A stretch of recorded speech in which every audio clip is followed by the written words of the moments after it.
Dak ni nak beritahu kepada mereka-mereka yang betul-betul lumus menukarkan apa nama ni pengetua sekolah ni pasal apa? Awak hampa ni bodoh kalah anjing. Pak Ip, aku nak tanya hang, makanan anjing hak lebih-lebih maisuri bagi tu ada lagi tak? Hang tolong pergi post dekat anjing-anjing yang ada ni.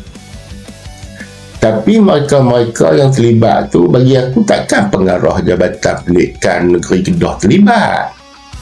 Kan? Takkanlah dia kata, okey saya akan post. Sebab benda ni dia mesti main daripada atas lagi. Dia mesti main daripada atas. Pengarah ni hang boleh buat apa?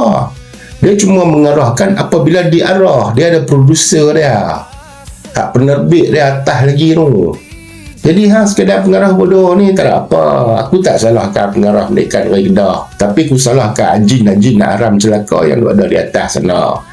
Dan yang berasa nak makan makanan anjing yang lebih lagi, kamu kata Pak Ip, hang punya makanan dah habis, hang beritahu aku nak post kat hang pula.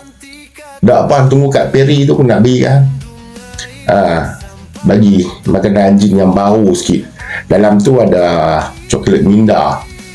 Mana nak tahu kot anjing yang ada yang biasa duk lah ni, anjing ni duk makan fish and chip, chicken chop.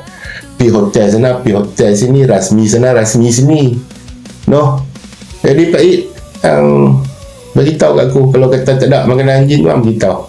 Aku nak bagi hang yang baru untuk hang post kepada anjing level baru. Anjing ni dia boleh speaking dengan buat pasal. Anjing ni dia ada driver, dia berjalan mana ada escort. Pelak punya anjing. Apa ni sampai jadi lagu ni. Pendidikan diganggu gugat. Tu bersembang. Pendidikan cuma.